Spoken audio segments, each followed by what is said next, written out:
Assalamualaikum warahmatullahi wabarakatuh. Saya Muhammad Hanafiah bin Abdullah merupakan pelajar dijab tahun 2023 dan 2024. Sebelum saya memulakan pembentangan pada hari ini, suka untuk saya mengucapkan jutaan terima kasih khususnya kepada Dr. Hasnizam selaku penyelia dan seluruh pentadbiran dijab kerana telah banyak membantu saya dan rakan-rakan yang lain dalam menamatkan pengajian di sini. Hari ini insya-Allah saya akan membentangkan satu tajuk iaitu keperluan pewujudan undang-undang berkaitan dengan sihir di Malaysia, satu analisis komprehensif. Sedikit pengenalan berkaitan dengan tajuk yang akan saya bentangkan pada hari ini. Perbuatan sihir ini boleh menyebabkan kematian, gangguan perilaku, kerosakan akhlak, malah lebih teruk lagi boleh merosakkan kepercayaan manusia kepada pencipta, kemusnahan rumah tangga, penceraian akibat sihir pemisah. Masyarakat yang jahil dan kurang kefahaman agama akan cenderung kepada perbuatan sihir dengan sangkaan mereka sihir akan menyelesaikan masalah dan menghilangkan kesan sihir dengan perbuatan sihir juga. Maka sudah tiba masa wujudnya undang-undang yang membasmi perbuatan sihir di Malaysia kerana sihir merupakan suatu perbuatan yang sukar dikesan dan cara yang ampuh untuk menjatuhkan seseorang individu tanpa dikesan oleh pihak lain. Seterusnya, konsep sihir menurut sarjana Islam. Ianya adalah ikatan dan jampi yang diucapkan atau ditulis oleh ahli sihir atau melakukan sesuatu yang menjejaskan tubuh, jiwa atau minda orang yang dijampi tanpa bertemu secara langsung. Seterusnya kita melihat kesan daripada sihir itu sendiri. Sebahagiannya adalah sesuatu yang reti dan ada di antara mereka yang membunuh, ada yang menyakiti, sebahagiannya pula menghalang seorang lelaki menyetubuhi, sebahagian mereka memisahkan lelaki daripada isterinya dan sebahagian mereka menjadikan seorang perempuan benci terhadap suaminya atau sebaliknya atau membuat lelaki dan perempuan saling mencintai. Ini merupakan kesan daripada perbuatan sihir. Seterusnya, sejarah sihir. Dan sudah pasti sihir ini bukan hanya berlaku pada zaman kita sahaja. Sihir ini telah berlaku pada zaman-zaman terdahulu, di zaman Nabi-Nabi alaihissalam. Antaranya kisah Nabi Musa yang diterangkan oleh Allah Subhanahu Wa Taala dalam surah Al-A'raf. Allah Subhanahu Wa Taala berfirman yang bermaksud, "Hai Musa, engkaukah yang akan mencampakkan tongkatmu terlebih dahulu, atau kamikah yang akan mencampakkan terlebih dahulu?" Nabi Musa menjawab, "Campakkanlah kamu dahulu." Maka apabila mereka mencampakkan tongkat-tongkat dan tali masing-masing, mereka menyilap mata orang ramai dan menjadikan orang-orang itu merasa gerun, serta mereka melakukan sihir yang besar. Bukan sahaja berlaku di zaman Nabi Musa AS, sihir juga berlaku di zaman Nabi Sulaiman AS dan dirakamkan oleh Allah Subhanahu Wa Taala dalam surah Al-Baqarah. Allah Subhanahu Wa Taala berfirman yang bermaksud, padahal Nabi Sulaiman tidak mengamalkan sihir yang menyebabkan kekufuran itu, akan tetapi puak-puak syaitan itulah yang kafir dengan amalan sihirnya. Bukan itu sahaja, Nabi SAW juga pernah disihir oleh seorang lelaki dari Bani Zuraik yang bernama Labid bin A'sam, sehingga baginda berasa khayal melakukan suatu perkara padahal baginda tidak melakukannya. Hukuman terhadap penyihir menurut perspektif Islam. Para fuqaha berbeza pandangan tentang hukuman terhadap penyihir. Perbezaan ini hasil daripada perbezaan pandangan berkaitan adakah penyihir telah keluar daripada Islam iaitu kafir atau sebaliknya. Terdapat dua pandangan fuqaha hukuman terhadap penyihir. Pandangan pertama iaitu pandangan Imam Malik yang berpendapat hukumannya adalah bunuh, tidak ada proses istitabah dan tidak diterima taubatnya kerana amalan sihir merupakan perkara yang tersembunyi seperti zindik dan penzina. Manakala pandangan kedua pula iaitu pandangan yang masyhur dalam mazhab Asy-Syafi'i bahawa jika penyihir itu tidak membunuh dengan sihirnya maka tidak dibunuh. Sekiranya membunuh disebabkan sihir tersebut maka hukumannya adalah bunuh. Berdasarkan keputusan Muzakarah Jawatankuasa Fatwa Majlis Kebangsaan bagi Hal Ehwal Ugama Islam Malaysia kali ke-33 menyatakan bahawa yang pertama, perbuatan sihir adalah dosa besar dan boleh membawa kepada syirik dan hukum mempelajarinya adalah haram. Yang kedua, pengamal sihir yang mendatangkan mudarat kepada manusia adalah berdosa besar dan pelaku jenayah maka wajib dihukum qisas atau hudud. Dan yang ketiga, pihak berkaitan hendaklah menyediakan peruntukan undang-undang bagi menghukum pengamal-pengamal yang sabit melakukan sihir. Seterusnya kita melihat adakah terdapat negara lain selain daripada Malaysia telah memperuntukkan undang-undang berkaitan dengan sihir. Yang pertama, Emirat Arab Bersatu. Emirat Arab Bersatu telah memperuntukkan undang-undang DC, artikel 399, dan berdasarkan penafsiran bagi DC atau al-ihtiyal ialah penipuan terhadap harta boleh alih yang dimiliki oleh orang lain dengan cara hilah dengan niat memilikinya. Antara contoh jenayah penipuan di dalam Undang-Undang Emirat Arab Bersatu adalah mendakwa mengetahui perkara gaib dan berhubung dengan jin serta menggunakannya dalam merawat penyakit dan menunaikan hajat dengan cara sihir. Seterusnya kita melihat peruntukan yang terdapat di negara Mesir. Manakala dalam The Penal Code, artikel 336 Swindling and Breach of Trust, dalam peruntukan ini, menurut penafsir Undang-Undang Mesir, sesiapa yang mendakwa boleh berhubung dengan jin dan membakar kemenyan bagi menyokong perbuatannya atau pengrakaman suara pelik yang keluar dari bilik yang lain membuktikan kegiatan tersebut adalah salah satu cara penipuan. Maka setelah kita melihat peruntukan di negara Mesir dan Emirat Arab Bersatu, dapat dilihat di sini bahawa sebahagian negara seperti Emirat Arab Bersatu dan negara Mesir meletakkan perbuatan sihir bukan suatu jenayah akan tetapi dikira sebagai jenayah kesan daripada perbuatan tersebut seperti penipuan terhadap harta orang lain dengan cara hilah. Seterusnya kita melihat kepada negara India. Fenomena yang sama turut berlaku di beberapa negeri di India. Terdapat kes-kes individu terutama wanita yang dituduh menjadi tukang sihir dan telah dibunuh oleh orang kampung dengan kejam. Seterusnya kita melihat negara jiran kita iaitu negara Brunei Darussalam. Negara Brunei telah memperuntukkan Seksyen 152/1 mana-mana orang yang melakukan patli dengan sihir yang pada kebiasaannya boleh menyebabkan kematian dan dibuktikan dengan ikrar tertuduh adalah melakukan suatu kesalahan qatlu amdan, hendaklah jika sabit kesalahan dihukum mati sebagai qisas. Terdapat beberapa kes di mahkamah berhubung dengan kesalahan jenayah sihir di Malaysia. Antaranya kajian kes pertama iaitu kes Mona Fendi. Menurut penganalisis jenayah Kamal Afandi Hashim, kes berkenaan menarik perhatian umum kerana mempunyai beberapa elemen termasuk unsur mistik. Kenapa orang tertarik dengan kes ini ada dua sebab.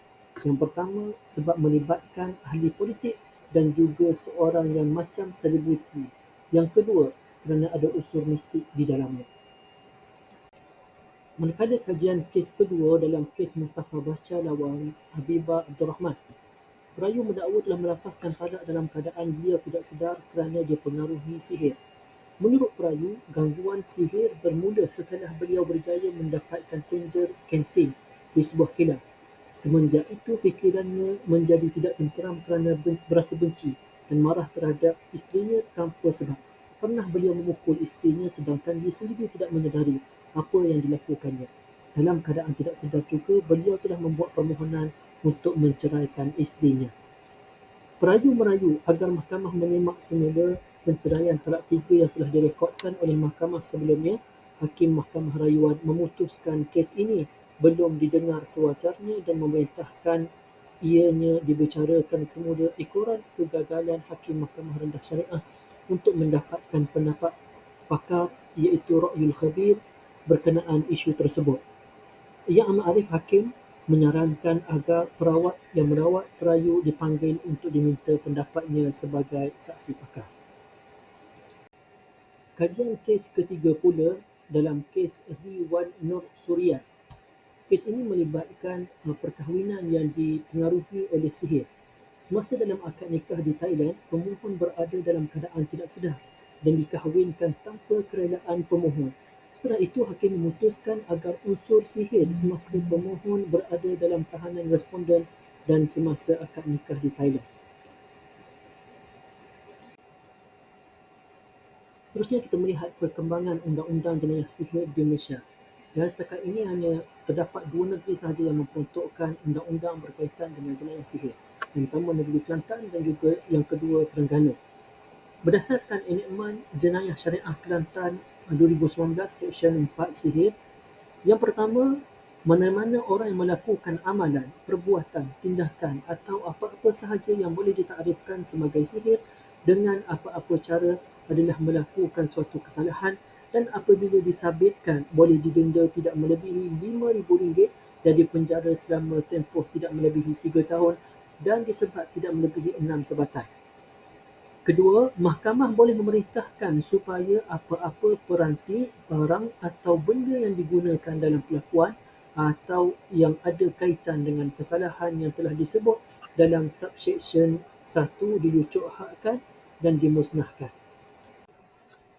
Berdasarkan enakmen Jenayah Syariah Terengganu Seksyen 3A Perbomohan dan Sihir 1/1, mana-mana orang atau mana-mana pusat rawatan yang melakukan atau memberikan apa-apa pengubatan, amalan atau menjalankan upacara perbomohan atau amalan sihir atau apa-apa perbuatan yang bercanggah dengan hukum syarak adalah melakukan suatu kesalahan dan hendaklah apabila disabitkan dikenakan hukuman denda tidak melebihi RM5,000 atau penjara selama tempoh tidak melebihi 3 tahun atau kedua-duanya.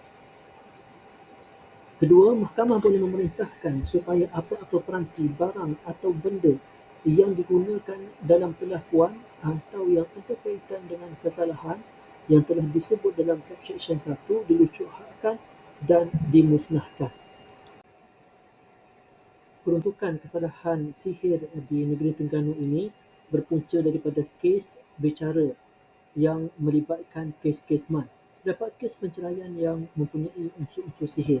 Sebagai contoh, suami menceraikan isteri di luar mahkamah. Ketika dalam perbicaraan, suami memberi kenyataan bahawa beliau tidak menjedari lafaz talak tersebut kerana terkena sihir. Kemudian, pihak suami menemui perawat Islam sebagai saksi pakar di mahkamah dengan memberi kenyataan bahawa suami terkena sihir semasa melafazkan talak.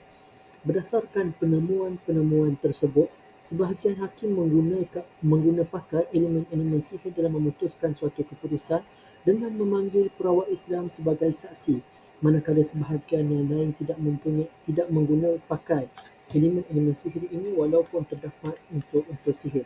Dalam masa yang sama, setelah melihat kepada negeri Kelantan yang telah memperuntukkan kesalahan sihir dalam enakmen kesalahan jenayah syariah, rentetan daripada itu, pihak kerajaan mendraftkan satu enakmen khusus berkaitan jenayah sihir. Sekiranya tiada undang-undang melibatkan kesalahan sihir ini, maka tindakan undang-undang tidak boleh dikenakan kepada bomoh atau perawat yang bersalahan dengan agama Islam.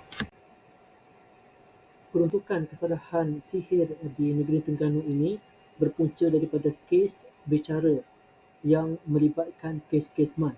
Terdapat kes penceraian yang mempunyai unsur-unsur sihir. Sebagai contoh, suami menceraikan isteri di luar mahkamah. Ketika dalam perbicaraan, suami memberi kenyataan bahawa beliau tidak menjedari lafaz talak tersebut kerana terkena sihir. Kemudian, pihak suami menemui perawat Islam sebagai saksi pakar di mahkamah dengan memberi kenyataan bahawa suami terkena sihir semasa melafazkan talak.